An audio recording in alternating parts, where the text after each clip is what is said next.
Ibig sabihin, gawain. Nangyayari sa Gawain. Kongreso. Kalakaran, So kalakaran. si Levisti lang yung pumiyok.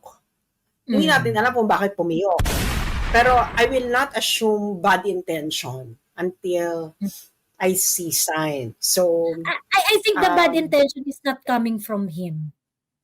The bad intention yeah, it's not coming from him. It's coming from the people who've been doing it. Kasi they will be put in a bad light. Always remember, in a land of the blind, the one-eyed man is king. So, syempre, si Leviste, siya ngayon ang pogi.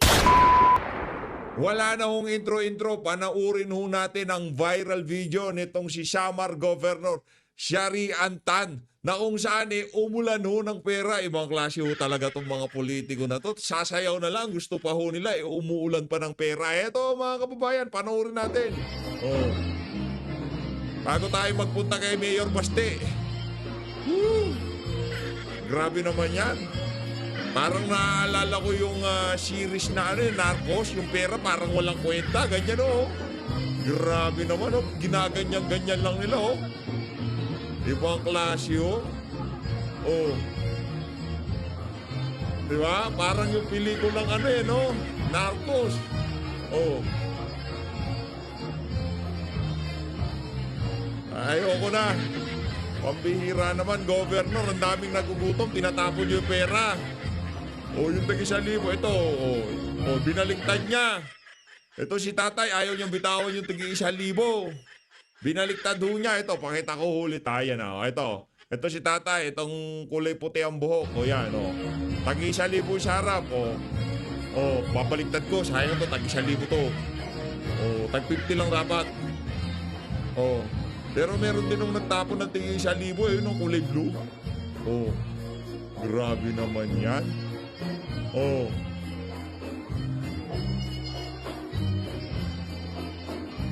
Kung ano mang klaseng ritual ang ginagawa nila na to, hindi ho nakakatuwa.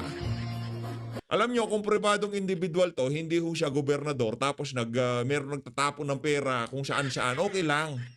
Walang problema pribado kayo Malay ko ba, dami yung pera talaga.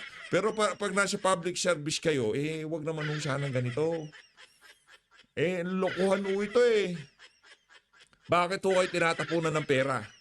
Yung pera ba na yan talagang galing sa kanila? Kasi isa kulay Kulay flood control.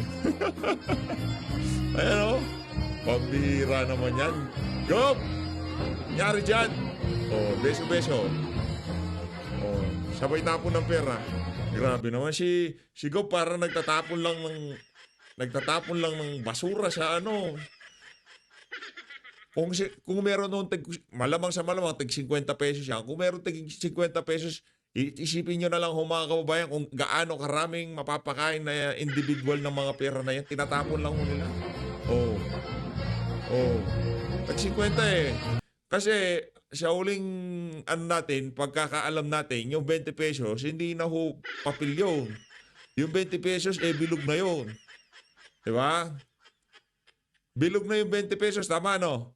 Wala nang papel na 20 pesos, wala na akong nakikita. Yung 20 pesos ngayon, pagka binato ka ng 20 pesos, talagang masasaktan ka kasi pinakamalaking barya ngayon, 20 pesos Malamang sa malamang, tig 50 to mga to. Grabe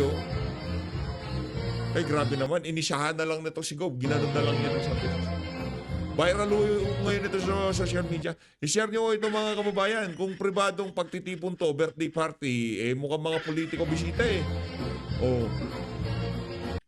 baka yung iba dyan, mga flood control contractor. Yan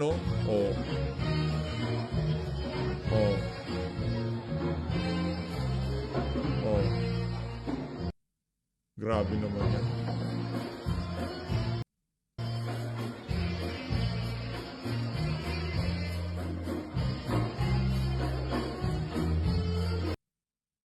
Ay, meron pang tag 20. Ayan malinaw meron pang tag 20. Ito kasing kulay ito. Meron pang tag 20. Meron nakapagtabi pa sila. Ito, 50. Tapos itong mga orange yan, tag 20 yan.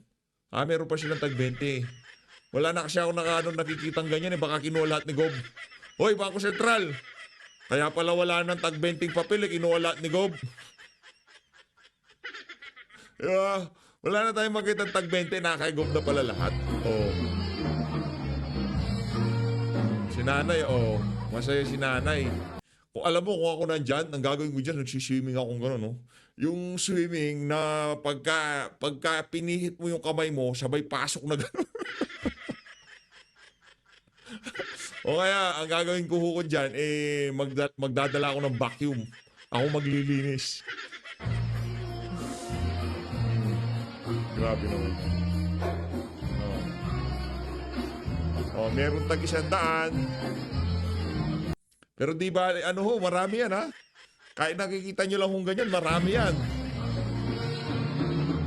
Kailan kaya ulit magpapaparty itong si Gob? Gusto ko umaten. Gob, kung sakali next time magpaparty ka, tawagin mo si PH Update. Aatin ako sa party mo. Kahit saan pa yan, pupuntahan kita. Gusto ko ako yung tagalinis, tagawalis. Isang dakot lang yan may pang-budget ka na sa loob ng 1 linggo Dakotin mong gano'n, di ba? Dami yan. Pambira yan. Ay, siguro mga bisita nitong si Madam, mga nagtatrabaho sa DPWH, mga kontraktor ng flood control, mga gano'n siguro bisita niya. Kaya parang walang kwenta yung pera sa kanila, di ba? Yung mga yung nasa first district ng engineering office ng Bulacan, di ba? Nagre-regalo naman ho yun, ng pick-up.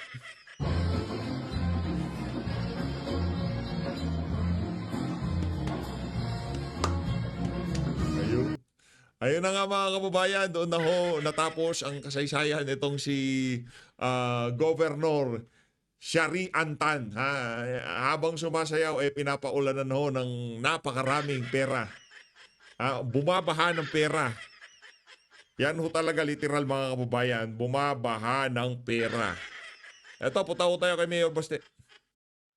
Napakasimple lang ho ng mga punto de vista nitong si Mayor Baste dito sa video na to. Ito ho lagi natin sinasabi. Hindi ho mangyayari lahat ng kabuktutan na yan diyan sa DPWH kung hindi pinahintulutan ng presidente. Yun lang ho yun. Diba? Kung hindi pinahintulutan niya ni Marcos Jr., hindi ho lahat yan mangyayari. Kaso siya, nagpabanjing-banjing lang.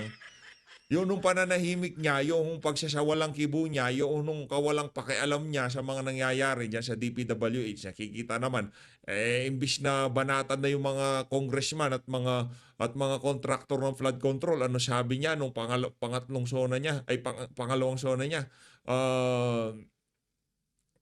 marami daw mga flood control at marami pang mga susunod. Maya-maya, nandyan naman yung mga flood control pero na-overwhelm lang. Noong sobrang na-corner na ho sila, anong ginawa niya? Naku, meron tayong problema. Mahiya naman kayo. Hindi, sa nakalipas na 6 na taon, nagpabaya ka sa trabaho mo. Alam niyo kung sino pinakamalaking may kasalanan dito? Si Marcos Jr. Kasi kung ginawa niya ng mahusay ang trabaho niya, hindi ho mangyayari ang lahat ng to. Kaya ang hamon ko para sa mga Talyanista at ensaymada, hanapin nyo, kayo naman ngayon na maghamon ng magbukas ng bangko,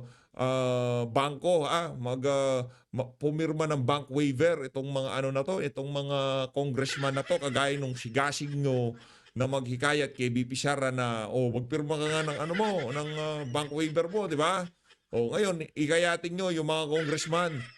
Tatahimik na mga Talyanista sa Imada. Panahon ni BP Sara, ingay na ingay kayo Si Saldico, yayain natin. Willing ka ba mag-sign ng bank waiver?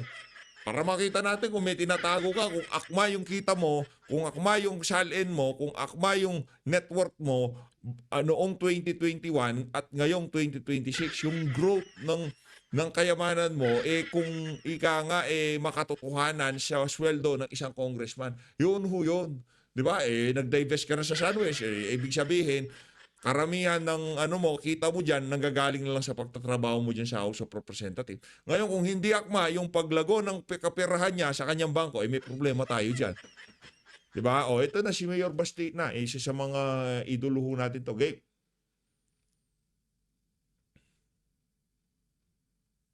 Tayo.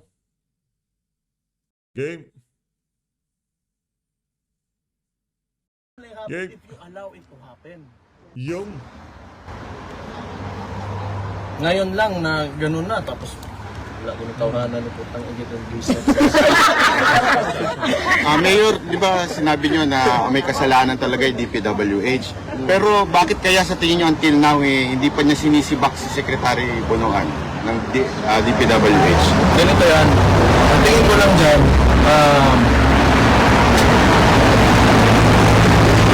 pag yan, yung issue na yun, nawala lang na parang bula. Kasi ginagawa niyang press release yan ngayon eh. PR stunt niya. Na pupunta sa doon, kunwari, may nangyari talaga. Tapos walang makukulong na congressman o kahit sinong politiko, walang makukulong sa mga flood projects na yan. Ibig sabihin, palabas lang yan lahat. Diba? Kung serious talaga siya, sabi niya na, di ba? Alam niya, may tinuro na siya, may mga pangalan ng mga kumpanya ng contractors na in-expose niya, then why not file a case? Kung talagang gusto mo ipakita sa tao, okay, you want to redeem yourself, pulong ka dyan, kahit isang congressman lang. Yung mga Mabait pa nga itong si Mayor Baste, kahit isang congressman lang. Kung tayo naman tatanungin, hindi ho tayo pabor na isang congressman lang makukulong dyan. Sa dami ng mga magnanakaw na congressman na nakapaligid dito kay Marcos Jr., di ho tayo pabor na isang congressman lang makukulong dyan sa issue na yan. Nasa Committee on Appropriations po na nag-approve ng mga insertions kung dapat gawin dyan. Yung mga pinakamalalapit sa kanya. Sa ano? Yung Presidente, Speaker, at saka yung committee chairman na dating Zaldi po. Si Sandy po. Stella Kim po, for a while, diba? Tapos ngayon may bago. Yan. Reason ko yung Sandy po. Kasi, yun na nga. Pag tumahimik yan lahat bigla, tapos wala talagang resulta, na concrete result, na may nakulong, may nakuhan, somebody filed the case against somebody, cooking show. Cooking lang na. Mayor Baste, on a different matter, sir, may you share to the entire Filipino community what's the reason behind why your father is 4 children to appear before him for a family visit? If it's possible only, sir. Naman talaga, siguro gusto lang talaga makita niya kaming lahat. Wala man siya sinabi specific talaga na reason. Ikaw, alam mo? Nag-text na siya bigla ng isang, through call yun eh. Tapos, account, balikan sa tapos lumapit as si Papa sa account. Out of nowhere no lang. serious reason actually. It's just, Out of nowhere, gusto niya lang kaming lahat. una niya ng strength. Thank you. Matutupad po kaya yon na makita niya kayong apat this week? Tomorrow? No. 29. 29 na tomorrow. Hindi ba? No, tomorrow. Within the week. Within the week. Is there a message from the former president sa lahat ng mga milyong-milyong supporters niya na until now, almost 6 months already, still coming here outside the ICC detention facility? Hindi pa ba daw kayo napapagod? Can you tell him tomorrow that we will never be tired? Sila hindi talaga titigil hanggang sa hindi ka makakalabas. Right. Ngayon, papunta raw dito si Trililing. Mag-aabot pa kayo dito? Trillanes? Oh my God. Ano na to? Mayor, may iba po tayo. Mayor, may iba po tayo, Mayor. Set up na naman yan ng boxing ring na wala ako. Wala na bang match kay Tore? Wala bang match kay Tore? Ayaw na kung hintayin, magka-uwi. Mayor, nabanggit niyo po ba kay PRRD regarding sa mga flood control na investigation na ginagawa? Na banggit ng kapatid ko. Wala naman siyang comment na ayun na nga. Kasi pag alam ko kasi mayor ako eh. Costing ng project, yung proyekto tama ba, hindi overpriced, hanggang implementasyon, yung process talaga kung paano ka gagawa ng project. Pag sinunod mo lang yan, hindi yan masisira yung mga tinatayo mo na infrastruktura. Anton, meron ko para. Yes, Mayor, last na lang po. With regards po sa public and private partnerships, para paunlarin ang Davao International Airport, Sa susunod na video na ho siguro natin papasadahan yung interview na yon nitong si Senator Jinggoy Estrada. Unahin na ho natin itong live ni Ma'am Joey at nitong si Ma'am Sas. Pakinggan ho natin to. Ng 3 million plus First time pa commission niya and maging congressman. First time pa First niya time maging niya- congressman. Yes, first time niya maging congressman. Paksaw nila si Ako naman, Libiste, keep up the Libiste. good work, if that is true. Ano po ba ang sabihin natin? Keep up the good work. Correct. Dinimanda ba yung nag-bribe? Idedemanda daw. Idedemanda daw. Ididimanda yung nag-bribe. Ay, di maganda. Idimanda. Pinangalanan ba kung sino nag-bribe? Yes, pinangalanan na. Yes, Engineer Calayo. Ah, At city engineer siya ng Bongga. DPWH. ano lang dapat? Ang masasabi ko lang dyan, ibig sabihin, gawain. Nangyayari sa Kongreso. Kalakaran, kalakaran. So si Levis lang yung pumiyok. Hindi natin alam kung bakit pumiyok. Pero I will not assume bad intention until I see sign. So, I think the bad Um, intention is not coming from him. Mm. The bad intention yeah, it's not is coming from him. It's coming from the people who've been doing it. Kasi they will be put in a bad light.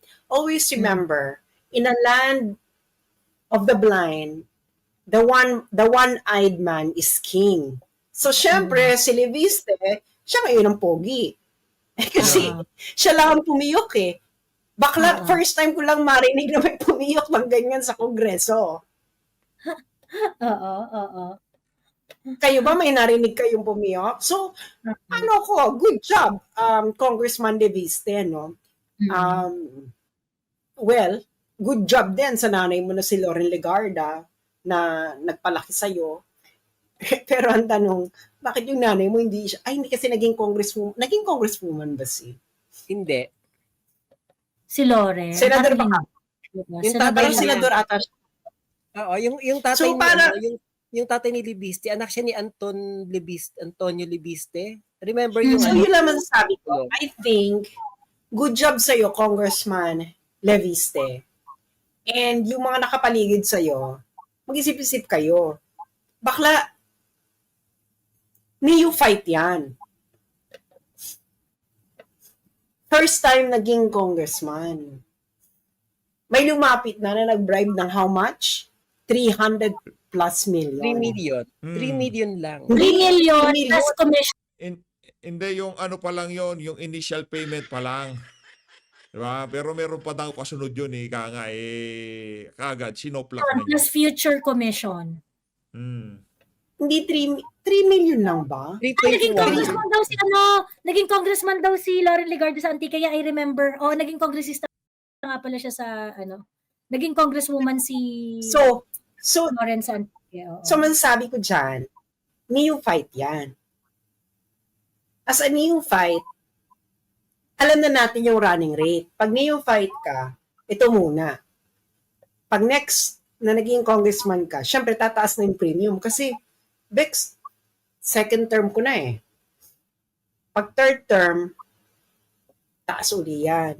Hindi ba? So, and syempre, every year yan. Kasi every year ang budget hearing eh. So, Saka plus ibig commission sabihin, plus commission. syempre plus commission, yung 3 million, ano lang yan, acceptance fee. Unang bayad. Unang bayad lang yun. Acceptance fee lang yan. Or actually, hindi yung acceptance fee. Alam mo ano yan? Yung parang audience fee. Ah, Ano lang, audience magka-meeting lang tayo. Ako feeling Alam ko yan kasi alam ko yan kasi nung nasa Pilipinas ako, may mga alam mo yung mga social media management team na alam mo yung may mga, lalo na yung mga controversial ako mga pinapasabog. Yung mga tipo, sasali ka, bigyan akong kukontakin na hindi ko naman sila kilala. Tapos, may mga masugid pa na kinontak pa yung mga common friends namin sa Facebook para kontakin ako. Tapos, sinabi dun sa friend ko na, Bex, babayaran kita ng 500,000. Mas-set up ko lang kami ng meeting kay SAS. Can you imagine? Tapos yung mga friend ko ng Bex, makipag-meeting ka na. Ganyan. Bex, Sabi ko, tingin mo ako. pag may kumontak sa akin, tapos sasabihin, Joey, set up ka naman ng meeting kay, maniningil ako ng bonggang-bongga, ha? Pagkatapos i-meet mo.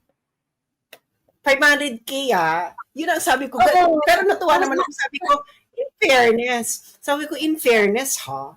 Oo. Kung gawin ko, marami akong friendship na yayaman. Correct, oo. So ngayon, pag, ang tawag dito, di magbabayad, sasabihin ko, 500K po, isa-set up ko po kayo ng meeting with Sas Rogando sa Aswat. Ayan. So pag nagbayad, Hindi, mahirap yan, girl. Pagdating yan, pag biniting mo na yan, may dala-dala na yan. Oo. May dala online lang na kayo May dala-dala na yan. mag-meeting. Online lang kayo Ha? mag-meeting. Online lang kayo mag-meeting. Girl, hindi ka nga naman nila babayaran pag online meeting na kailangan personal. Kailangan Hindi yun personal. online meeting. Yun? Okay, in person ba? Oo. Hindi. Yun ang sabi nila, paset, sabi mo, sabi mo, dalawang friends ko ang kinontak ang offer sa kanila, 500K.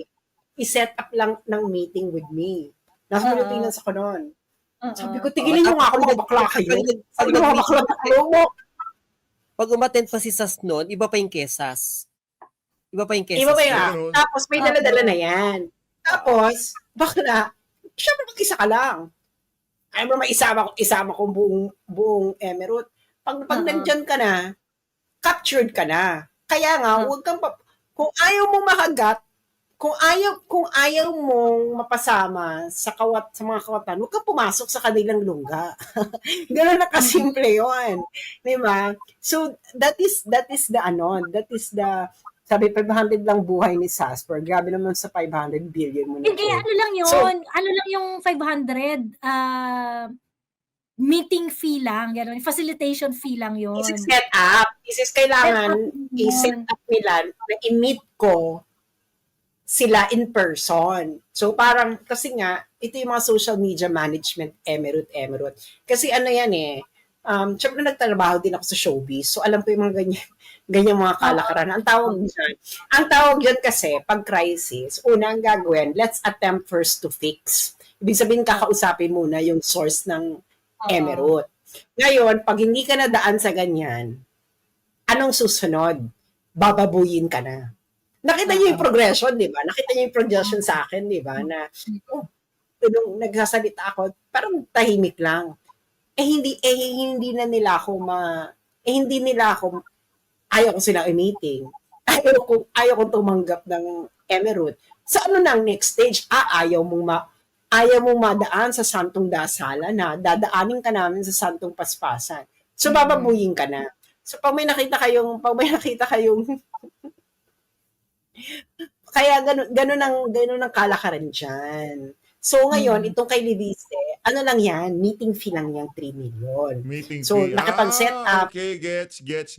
Meeting fee pa lang pala yan. Okay. Charva, tapos offer, Emerald. Ngayon, ang eksena niyan is, so pinakita sa atin ni Congressman Laviste, ang running rate. Saka Mami Joey, if ever totoo to if ever totoo to talaga. Kasi parang kung sinabi ko sa akin hindi, parang may mali na parang ang lakas ng loob ng city engineer. City engineer ka lang, ang lakas ng loob mo para maglagay sa bagong congressman. Pero just still. Ano nga yun? Ano yan? Ang tawag ito, yun like what you said, mensahero lang yung city engineer. Oo. Pero just the same kung ito man ay halimbawa talagang totoo na to, ibig sabihin lang, oy Congress, ano yung sinasabi niyo wala kayong kinalaman? Ba itong bagong congressman, sinimulan ng di ba? Ibig sabihin talaga, nangyayari yan sa inyo, kalakaran yan. So huwag kayong umarte na wala kami kinalaman sa mga project ng DPWH. Tigil-tigilan nyo kami. Ako tingin ko totoo yan. Ang tingin ko, kasi batang pinagpala kasi itong si Lian Liviste. Batang pinagpala kasi yan. Ako, naniniwala ako, okay? Naniniwala ako na merong bigger hand dito sa mga nangyayaring to. Totoong nangyari yan. Totoong nangyari. Pero, maaaring hindi alam ni Lian Liviste At yun talaga yung natural reaction ni Lian Leviste to say no. Kasi expected mo naman yan eh, na magno-no yan eh. Kasi hindi mabubulag yan si Leviste sa 3 million. Si Hindi. Lian Leviste si Leandro Leviste siya yung may-ari ng Solar Power Philippines, yung Solar Philippines, pinakamalaking solar power plant sa buong Bulacan. Buong Pilipinas. At marami siyang marami siyang power plant. Hindi lang yung sa Batangas, hindi lang yung sa marami yan eh. So ngayon, si Lian Leviste, na-figure out niya na kung paano yumaman ng bonggang-bongga. So ibig ko sabihin, if ever na gustong magpayaman yan, hindi siya sa flood control papayaman, sa energy. Hindi siya magpapayaman sa energy. Dahil yun yung na-figure out na niya. Ganon. So, itong bribe na nangyari na to, ako tingin ko merong bigger hand yan. Malaking factor sa akin yung PR to. In order to make him look really, really good. Not necessarily na aware si Lian, pero I think there's a bigger hand here. At maaaring yung mga taong nandito sa sitwasyon na to are not necessarily involved doon sa PR ops na yon. Pero may balik ako yung sinabi ni Sasa. Ako experience ko na talaga na yung nag-facilitate ng meet-up, nakatanggap ng kotse, at yung minute up na politiko, mataas na politiko to during his time. Presidente. Nagpa-picture lang, may regalo na I don't know kung 1 o 5 million. Hindi naman in fairness, hindi naman hiningi. Pero nung binigay, kinuha. So yung mga ganyan, nagpa-picture lang, tapos lumabas sa dyaryo na parang may ganito, may meet up, ganyan, tapos lumabas sa dyaryo yon. And then after nun, hindi ko alam kung 5 million o 1 million, yung chismis sa office namin na, what? Ang laki naman nun? Nagpa-picture lang? Ay, hindi naman hiningi pero tinanggap. Yan, ganon. Picture lang yun Oo. Ayun.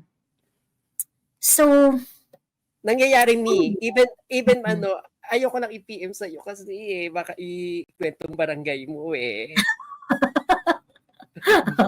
Pero kasi marami rin ganyan talaga recently din may ganyan kami experience naman sa na parang hindi naman hiningi, parang nakipag-meeting lang pero nung inabutan, syempre inuwi, tinanggap. Ayun. Ang sa akin kasi parang yung mga yung mga parang ito yung mga considerations ko kung bakit siya PR. Unang-una, all the PR works are there eh. Binline item. Pagkatapos blind item, biglang merong statement si Lian Leviste. Yeah, it is true. Ganyan-ganyan. And then after that, meron andyan si Ping, meron ng ganyan. Correct. Pagkatapos, and these are the same people na na chokaran din nila Vico, nila Mayor Magalong, ganyan. Pagkatapos, after that, there is no conversation about other congressmen na, kung si Lian ay binribe, malamang sa malamang, binribe din yung iba. Ganon. Pagkatapos, ayun pa nga na, ang purpose ng pagbabribe kay Lian is that, para wag imbestigahan yung flood control sa Batangas. Diba? Parang, anong magagawa ni Lian Leviste sa pag-imbestiga ng flood control? Unang-una, hindi siya part ng committee, ng tri-committee na mag-i-investigate for the flood controls. Kasi yung sa press release ni Terry Ridon, yung infra committee, yung TRICOM na infra committee is the one na mag-i-investigate sa lahat ng flood control. Yun daw yung goal nila. So ngayon, kung ayaw mong pa-investigate yung flood control kay Lian Leviste, ano yung forum ni Lian Leviste para investigahan yung flood control? And at the same time, it is not only Lian Leviste who can investigate yung flood control. So anong point ng pangbabribe mo sa kanya? Hindi siya part ng infracom, hindi lang naman rin siya ang sole authority na pwedeng mag-investigate dun sa flood control na yun. So, anong point? Bakit mo kailangang i-bribe? 'Di ba? Bakit mo kailangang i-bribe? So, sa akin talaga, meron tong ano, may bigger hand to. At usong-uso ngayon ang pagpapapogi ng mga batang politiko. Pagpapabango ng mga batang Hmm. politiko. Ayun may sinasabi ko Talagang na parang effort. ayun yung sinasabi ko na parang ito rin yung dating Yan, ganun din yung dating sa akin eh. Tipong, ano ba naman to? Ano to ka? All of a sudden, meron ng Leonard Leviste na maingay sa social media. At saka kanina, di ba, doon sa kanyang interview sa mga media, hindi siya makapagbanggit ng detalye.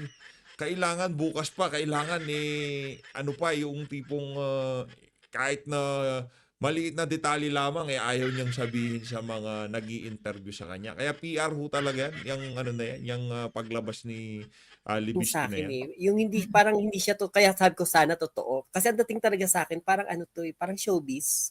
Ano yun? Showbiz, correct. Showbiz. Oo. Yeah, kumbaga, Mm. I think parehas tayo, Mami Laika, no? Nung kumbaga parang hindi to totoo in a bigger sense. Diyan, sang-ayon ako dyan. 110%. Kasi yan yung naramdaman natin eh. Kaninang ini-interview siya, tapos yung mga detalye, tapos bigla merong terror doon na iimbitahin. Ba't mo iimbitahin niya si Leviste eh? Membro yan ng House of Kasapi yan ng House of Representative. Para saan? Di ba? Kung pupunta siya doon, hindi pupunta siya, pero para imbitahan, kasama nyo nga yan eh. Na kumbaga, parang meron tong effort na pabanguhin yung mga bagets na politiko, no? Na para kunwari parang ang ganun. tapang, para kunwari ano-ano, ganyan-ganyan. Ayun. Siguro lang, ang difference lang dito kay Lian, maaaring hindi niya talaga alam. Maaaring external fact, someone is doing, someone is banking on Lian. Tapos si Lian siguro, hindi niya alam kung ano yung mga plano-plano. I'm going to show an interview of Lian. And I would like to get your reaction dito sa interview. May bago may i-share. Mm-mm. Sa totoo lang, nami-miss ko yung time ni Duterte nung sinabi niya na kapag halimbawa may mga project yung mga telco, tapos, di ba, bakit walang Tory yung mga telco? Bakit ang bakit ng telco natin noon, ng internet natin? And then, nung sabi ni Duterte, kayong mga telco kayo, pag hindi niyo yan inayos ng ganitong panahon, isasabit ko kayo sa Tore. Sabi ng mga telco, Mr. President, hindi po mangyayari yan. Bakit? Wala po kayong Tore pagsasabitan sa amin. Kasi po bago kami makagawa ng Tore, it took us 11 to 12 months bago ma-approve yung permit. And then pag na-approve na yung permit, ano na yung technology, luma na. Ganun kabilis magpalit ng technology sa telco eh. Ganun ba? Sabi ni Duterte. Sige, kapag sinabit niyo yung papeles at after 1 month hindi pa approve ng LGU, consider it approved, mag-build na kayo. Kasi sa totoo lang, yung 11 months to 12 months, ganun katagal. Kasi ang daming humihingi. Ultimo barangay Tano do humihingi. Ganun kakurap ang sistema natin nung before si Duterte. Narinig yun during that time ni Duterte. Bumongga yung telco natin, promise. Ngayon, alam mo. Bumilis yung yung infra, nag-catch up talaga yung infra, Alam mo, ngayon, balik sa dati, mas worse pa. At karamihan ng lugar kung saan yung mga congressman na kaalyado ng mga lolo mo, doon malala ang pahirapan, ang lagayan. Yun lang. Ayun. Eto, medyo matagal tong interview na to, pero I'd like you to watch. Teka lang. Ayun na nga mga kababayan, dito na una tatapusin ang ating reaction video kaugnay dyan sa naging talakayan na yan, itong si Ma'am Sash, ni Ma'am Joey at itong si Miss Laika. Maraming salamat mga kababayan. Mag-ingat po kayo lahat. Mahal natin Pilipinas.